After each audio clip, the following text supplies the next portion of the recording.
나이가 들수록 병원 문턱을 자주 오르내리는 것이 당연하다고 생각하시는 분들이 많습니다. 하지만 주변을 살펴보면 나이 60, 70을 훌쩍 넘겼어도 병원에 갈 일이 거의 없는 어르신들이 계십니다. 이분들은 특별한 보약이나 값비싼 건강식품에 의존하지 않습니다. 오히려 매일의 작은 습관 속에서 건강을 지켜온 경우가 많습니다. 저도 예전에 한마을에서 80대 할머니 한 분을 만난 적이 있습니다. 그분은 정정하게 밭일을 하시고 아침마다 마을을 한 바퀴 산책하셨죠. 의사 진단서를 받아본 지도 오래됐다고 하시는데 비결을 물어보니 크게 거창한 건 없었습니다. 대신 매일 반복하는 건강 습관이 몸에 배어 있었습니다. 그 이야기를 들으면서 문득 깨달았습니다. 건강이란 어느 날 갑자기 주어지는 선물이 아니라 매일 조금씩 쌓아가는 저축과도 같다는 사실 말입니다. 은행 통장에 하루 100원씩만 넣어도 시간이 지나면 큰 돈이 되는 것처럼 몸도 매일의 작은 선택이 쌓여 병원 갈 일이 줄어드는 결과를 만들어줍니다. 그렇다면 병원과 거리를 두고 사는 어르신들에게는 어떤 생활 습관이 공통적으로 있을까요? 그리고 우리도 지금부터라도 실천할 수 있는 방법은 무엇일까요? 오늘은 바로 그 이야기를 나눠보려고 합니다. 혹시 지금 몸이 조금 불편하거나 예전보다 기운이 떨어졌다고 느끼시는 분들도 걱정하지 않으셔도 됩니다. 건강 습관은 늦게 시작하면 소용없다는 법이 없거든요.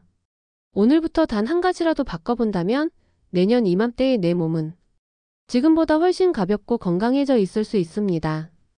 병원에 자주 가지 않는 어르신들의 생활을 자세히 들여다보면 그 속에는 몸과 마음을 튼튼하게 만드는 여러 효과가 숨어 있습니다.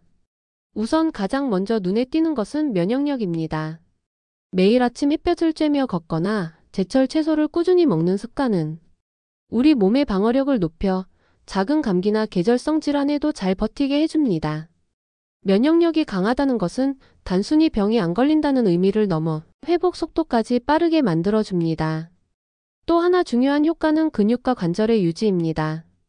병원 덜 가는 어르신들은 대부분 가벼운 운동을 매일 생활 속에 녹여놓았습니다. 집 앞 골목을 오르내리는 산책, 아침마다 하는 스트레칭, 심지어 텃밭을 가꾸는 것도 훌륭한 근력 운동입니다. 이렇게 몸을 꾸준히 움직이면 관절이 굳지 않고 근육이 제 역할을 하면서 낙상 위험도 크게 줄어듭니다. 심장과 혈관 건강 역시 빼놓을 수 없습니다. 병원과 거리를 두는 분들은 기름지고 자극적인 음식 대신 싱겁게 조리한 음식과 충분한 수분 섭취를 생활화합니다.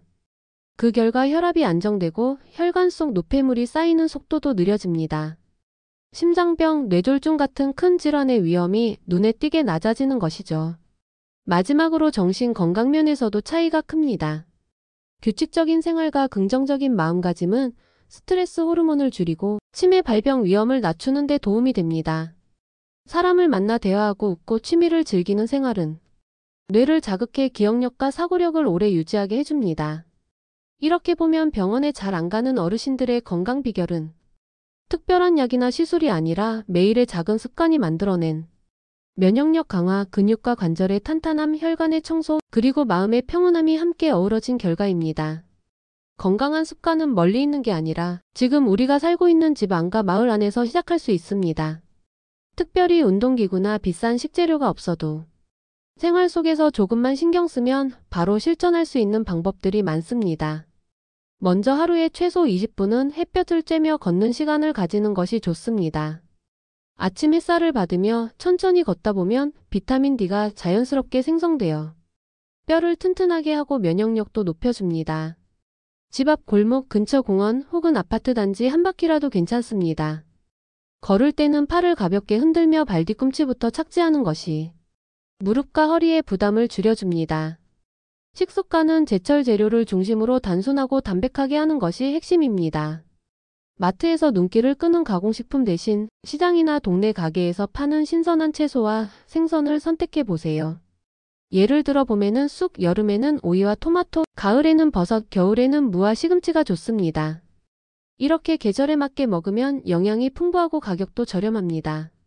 물 마시는 습관도 빼놓을 수 없습니다.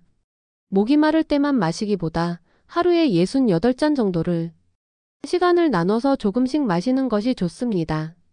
특히 아침에 일어나자마자 미지근한 물 한 잔을 마시면 밤새 쉬고 있던 장이 부드럽게 깨어나면서 변비 예방에도 도움이 됩니다. 몸과 마음을 함께 돌보는 생활도 필요합니다. 혼자 집에만 있기보다 가까운 친구나 이웃과 자주 만나 짧게라도 대화를 나누면 마음이 한결 가벼워집니다. 또 손이나 머리를 쓰는 취미를 꾸준히 하면 뇌 건강에도 좋습니다.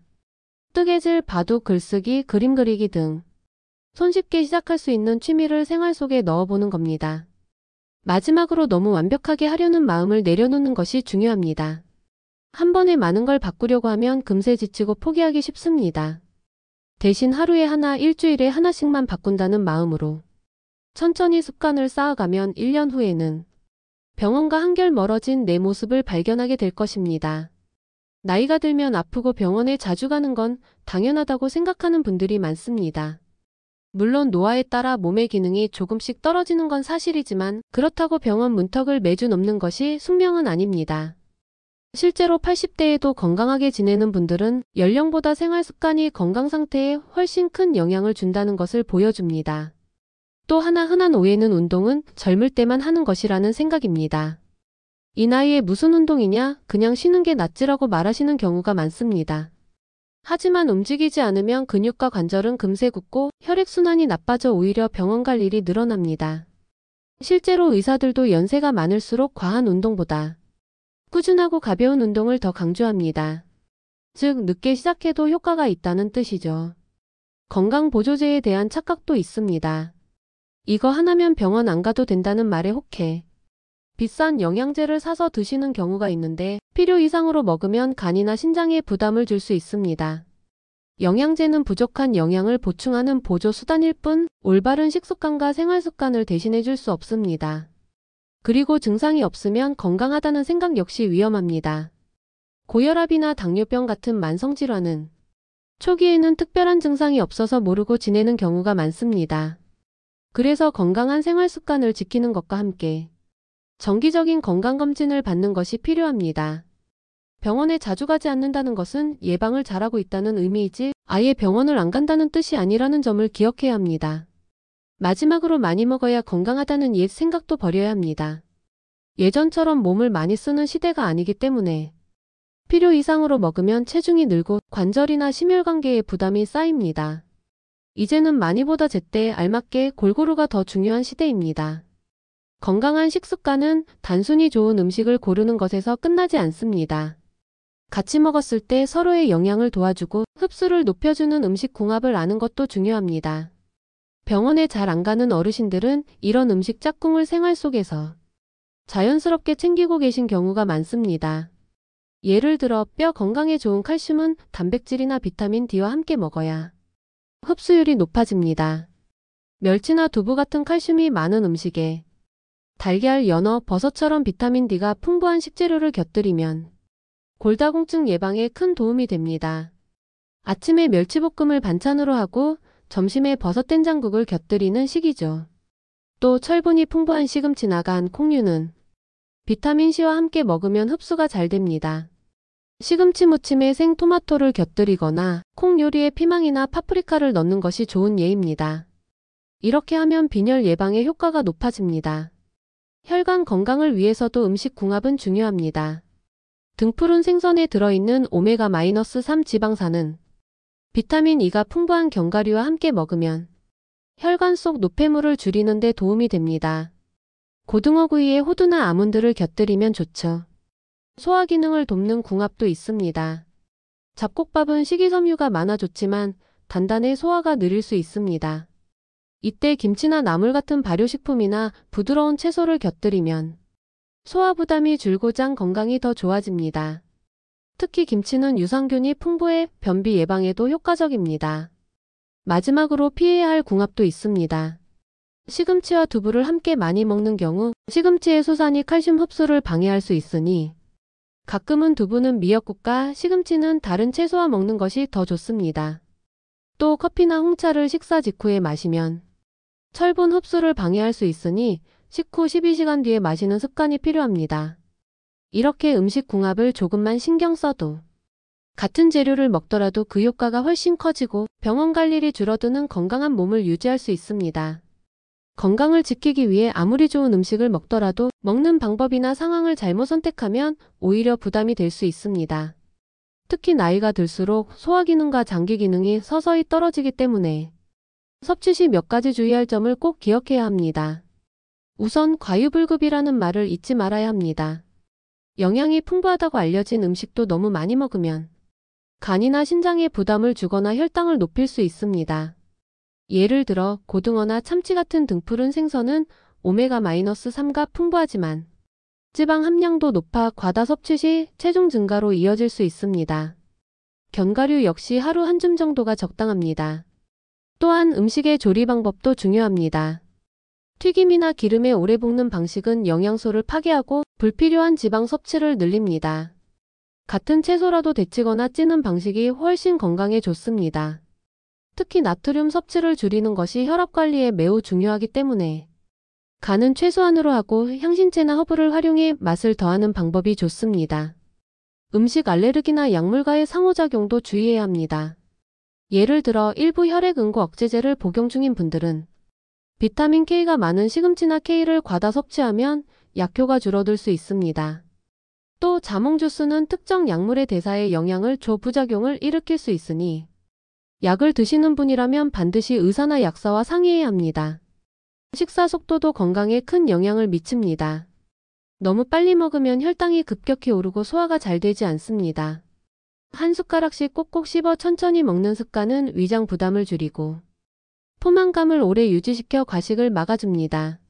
마지막으로 수분 섭취를 소홀히 하지 않아야 합니다. 특히 날씨가 선선해지면 물을 마시는 양이 줄어들어 혈액이 끈적해지고 변비나 탈수가 생길 수 있습니다. 단, 신장질환이 있는 분들은 물 섭취량을 반드시 조절해야 하니 의사의 권고를 따라야 합니다. 이처럼 음식과 영양 섭취는 많이보다 적당히, 알맞게, 나에게 맞게가 핵심입니다. 몸의 상태를 잘 살피면서 먹는 습관이야말로 병원과 거리를 두게 해주는 중요한 비결입니다. 아무리 좋은 음식이라도 언제 얼마만큼 먹느냐에 따라 그 효과는 크게 달라집니다. 나이가 들면 소화 속도와 대사 기능이 변하기 때문에 젊었을 때와 같은 방식으로 먹으면 몸에 부담이 될 수 있습니다. 그래서 무엇을 먹느냐보다 언제 얼마나 먹느냐가 건강을 지키는 데 중요한 기준이 됩니다. 먼저 식사 시간은 하루 3번, 가능한 한 일정하게 유지하는 것이 좋습니다. 아침을 거르면 혈당이 급격히 떨어져 오전 내내 피곤하고 점심이나 저녁에 과식하게 될 가능성이 커집니다. 아침은 가볍더라도 단백질과 복합 탄수화물이 포함되도록 하고 점심은 영양소가 골고루 들어간 식사를, 저녁은 소화가 잘 되는 음식으로 양을 줄이는 것이 좋습니다. 특히 단백질 섭취 타이밍은 중요합니다. 단백질은 하루 한 번 몰아서 먹기보다 아침, 점심, 저녁에 나누어 섭취해야 근육 유지에 더 효과적입니다. 예를 들어 아침에는 달걀이나 두부, 점심에는 생선이나 닭고기, 저녁에는 콩이나 요거트를 곁들이면 좋습니다. 수분은 한 번에 많이 마시는 것보다 하루 동안 조금씩 자주 마셔야 합니다. 아침 기상 직후, 오전 중간, 점심 후, 오후 자기 전 등 56번 나누어 마시면 탈수를 예방할 수 있습니다. 단, 취침 직전에 너무 많은 양을 마시면 밤중에 화장실을 자주 가게 되어 숙면이 방해될 수 있으니 자기 전에는 반 컵 정도가 적당합니다. 과일과 간식은 식사 직후보다는 식사와 식사 사이에 먹는 것이 좋습니다. 식사 후 바로 과일을 먹으면 당분과 수분이 소화를 방해할 수 있습니다. 오전 10시쯤이나 오후 34시쯤이 가장 좋으며 과일은 하루 12회 한 줌 분량이 적당합니다. 또한 소화 기능이 약해진 분들은 늦은 밤 음식 섭취를 피하는 것이 중요합니다.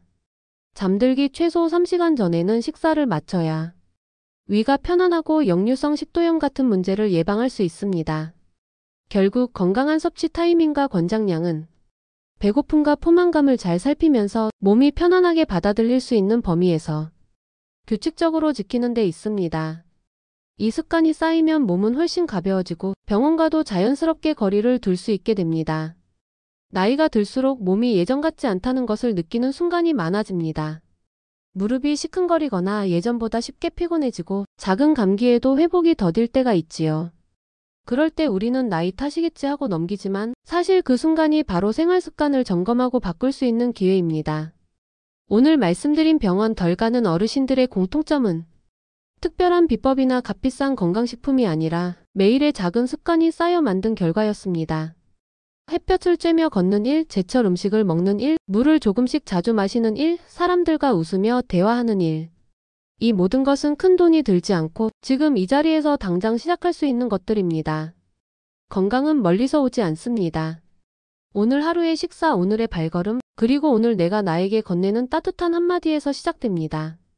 조금씩이라도 변화를 만들고 지켜간다면 내년 이맘때 우리는 아마 이렇게 말할 수 있을 것입니다. 올해는 병원 갈 일이 별로 없었네. 몸이 한결 가벼워졌어. 여러분의 하루가 건강한 선택들로 채워지고 그 선택이 여러분의 내일을 지켜주는 든든한 힘이 되기를 바랍니다. 나이와 상관없이 건강한 노년은 우리가 만드는 것입니다. 오늘부터 작은 한 걸음을 내디뎌 보세요. 여러분의 몸과 마음이 고맙다고 인사할 날이 곧 올 것입니다.